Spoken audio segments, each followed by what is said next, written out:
I want to ask you something, and I want you to answer it honestly. Not the answer that, of course, you'll give in an interview, not the answer your parents, of course, will want to hear, not the answer that sounds most impressive at a dinner table. I want you to give the real answer to this question. Why did you go into healthcare? Think about it and give me a real answer to this. Why did you go into healthcare? For some of you, the answer is very clear. You've always wanted to be in a clinical setting, seeing patterns, making diagnosis, treating people directly. And that is the work that fires you up. And that is a completely valid, beautiful answer. But for some of you, the honest answer is more complicated. Maybe you went because you are good at sciences. Maybe your family expected it. Maybe you wanted to help people, but you are not sure how exactly you will help them. Maybe you followed a path that seemed prestigious and stable without ever stepping to ask if it was your path. And now you're here. You're qualified, you're trained, you're capable, but quietly uncertain about whether the road ahead is the one you actually want to be on. If that's you, this episode is specifically for you, because today we are going to do something that medical schools never did, which they ought to have done, but they never did. We are going to sit down together and actually map out what your career options look like. All of them. Not just the obvious ones that, of course, come on top of your mind. And then we are going to talk about how to figure out which direction actually fits who you are. Let's begin.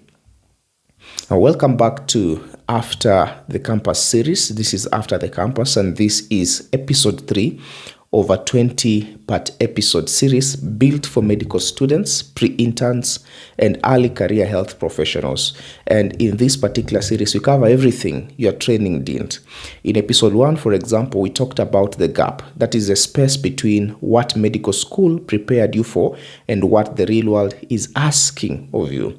In episode 2, we went deep on identity, on who you are beyond your degree and why that question matters more than most people realize.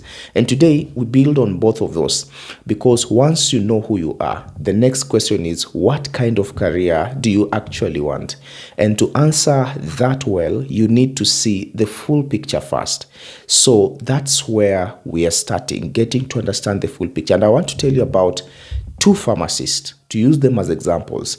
And I'm using pharmacists today because people always assume pharmacy is a straightforward path. So you graduate, you dispense, and that's it. But these two people show just how wide the road actually is. The first pharmacist, let's call her Sonia, for example. And Sonia loved pharmacy school. The pharmacology, the clinical rotations, the patient interaction. She genuinely loved being in the dispensary, counseling patients, answering their questions. She loved the direct contact of it that pharmacy offers. And when she graduated, she knew immediately, I want to be in her hospital pharmacy. I want to see patients. That's where I come alive. And she pursued that with everything she had. She went all out. She's now a clinical pharmacist in a referral hospital, and she does medication therapy management. She's part of a multidisciplinary team making real decisions about patient care. And she is, by her own account, exactly where she wants to be. Now, let's flip the page to look at the second pharmacist. Now, the second pharmacist, let's call him Marcus. Now, Marcus also loved pharmacy school, but what he loved was slightly different. He loved the research papers. He loved understanding why drugs work the way they do at a molecular level. He loved the strategy behind drug development. He used to read about how pharmaceutical companies can run clinical trials, and he will think, I want to be part of that process. But nobody around him actually validated that interest, because in his environment, the conversation was always hospital pharmacy, community pharmacy, regulatory and registration, or regulatory affairs, drug registration, and all that. And that was the map he was given. So he went into hospital pharmacy and he was good at it, but something always felt slightly off. Like he was wearing a suit that fit but wasn't quite his size. Now, fast forward 3 years later, Marcus stumbled across a job posting for a medical science liaison role at a pharmaceutical company. He almost didn't apply because nobody had ever told him that was an option for someone like him. But he applied anyway, he got the role, and the day he walked into that office and realized, this is where my brain actually wants to be.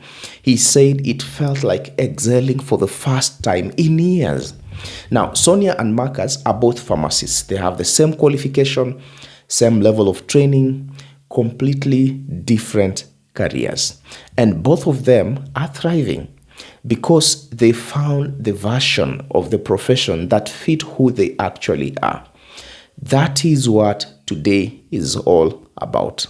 When I talk to young healthcare professionals about career options, I find that most of them think about their future in a very narrow way. They think the options are, number one, clinical work or living medicine. And that framing is doing enormous damage because it's simply not true. That notion is not true. The real landscape is much wider, and it breaks down into three broad parts that I would like to walk you through.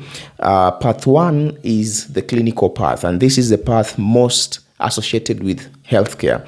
It's a direct patient care path, and most likely you'll work in hospital settings, community health, primary care, specialist practice, and it is the path your training most visibly prepared you for.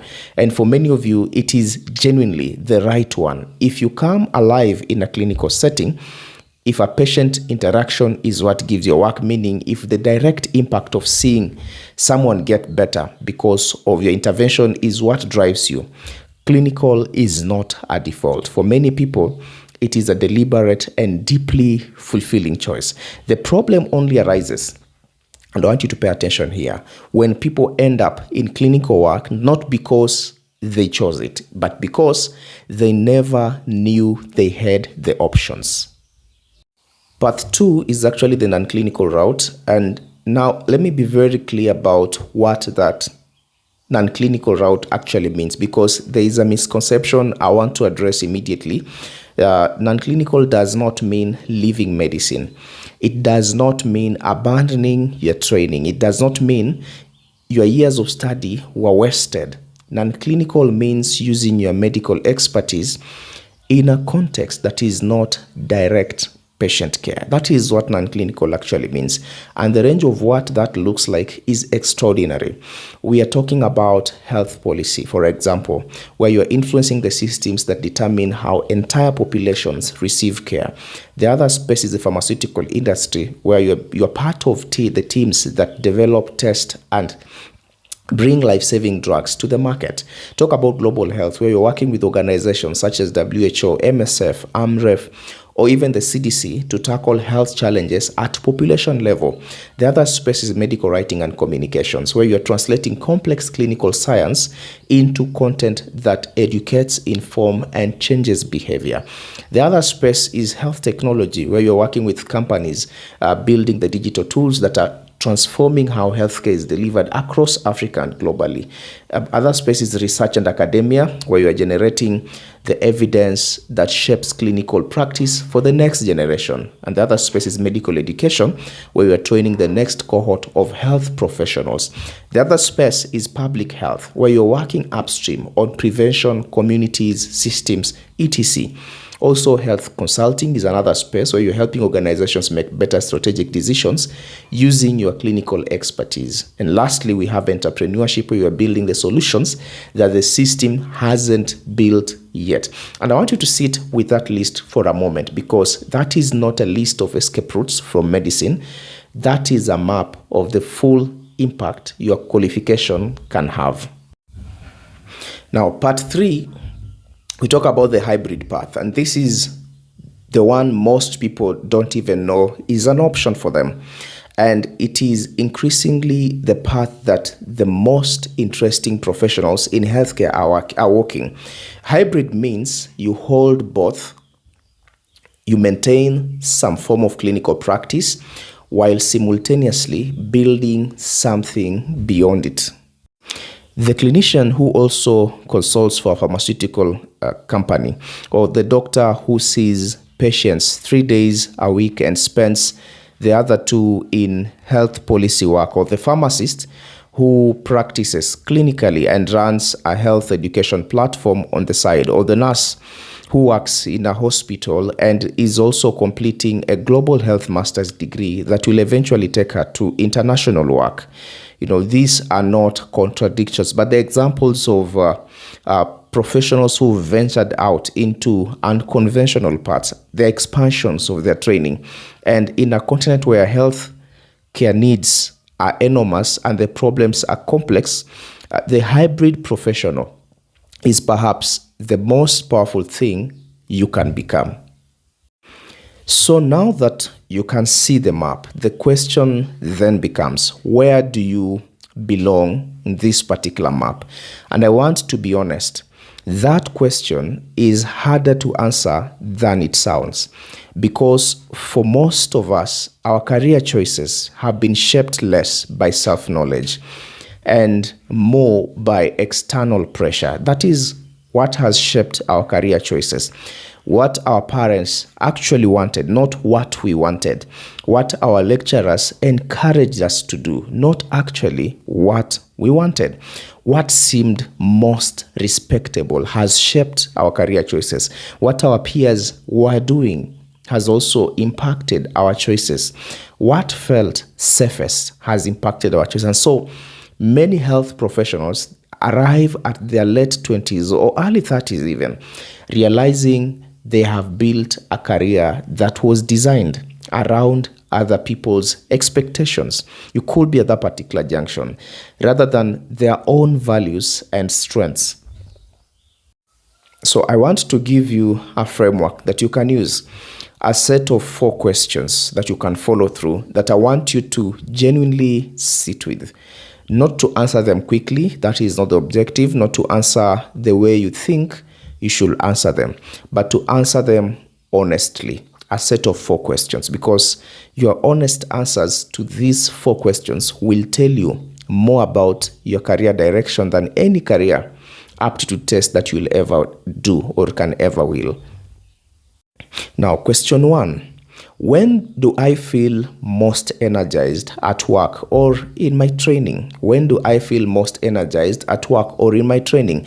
Not most competent, not most praised, most energized. Is it when you are directly with a patient? Is it when you are analyzing data or reading research? Is it when you are teaching or even explaining something to someone?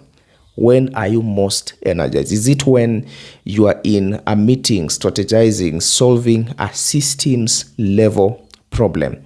Is it when you are creating something like a presentation, a piece of writing, a platform? Pay attention to that energy. Pay attention to that energy, because energy is information. Question 2. What problems keep me up at night? Not because of stress, but because I genuinely want to solve them. Is it the individual patient in front of you? Is it the broken system that is failing thousands of patients you'll never meet? Is it the drug that doesn't work well enough and should be better? What keeps you up at night? Is it the fact that health information in Africa is not accessible or trusted?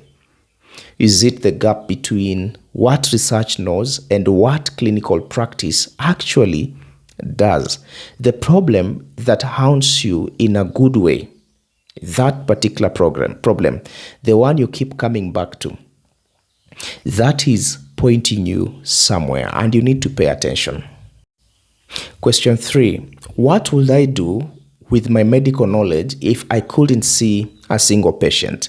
Now, this question removes the default answer. It removes the default answer. It forces you to look at your knowledge from a different angle. And the answer might surprise you, because for some of you, the honest answer is, I will teach it. I'll teach about medicine. For others, I will research it.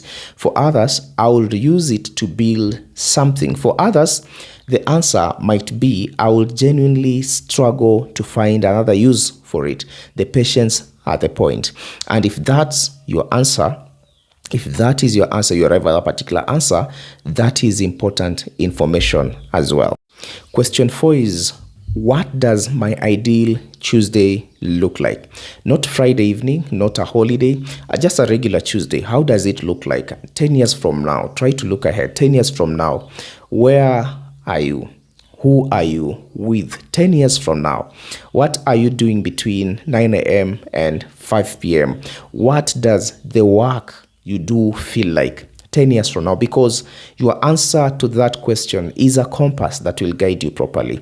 And most people have never asked it. Most people, they have never asked that question. Now, I want to say something that I think is important. After the set of questions, I want to say something that I think it's important that you need to pay attention, and that some people might push back when they hear it.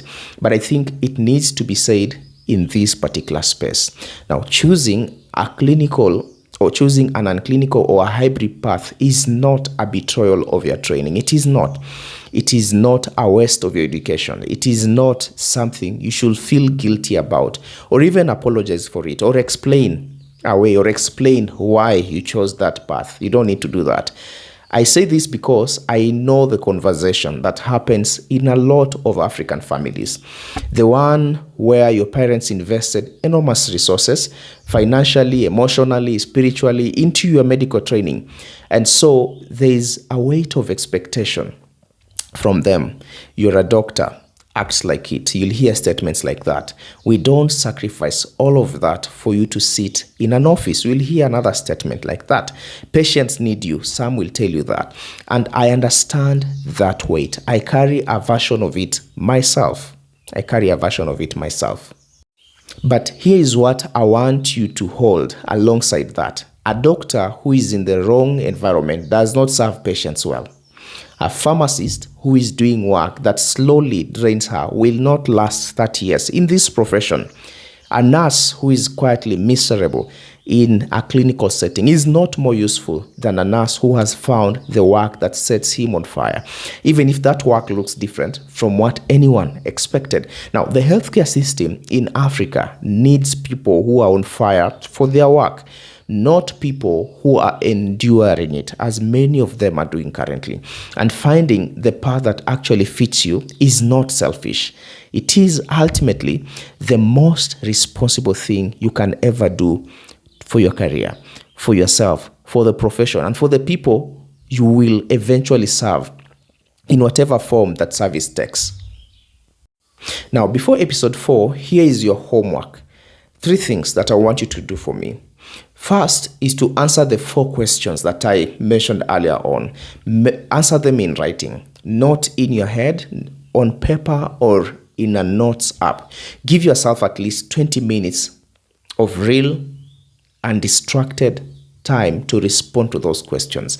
Now, the questions, maybe if I can repeat them. When am I most energized?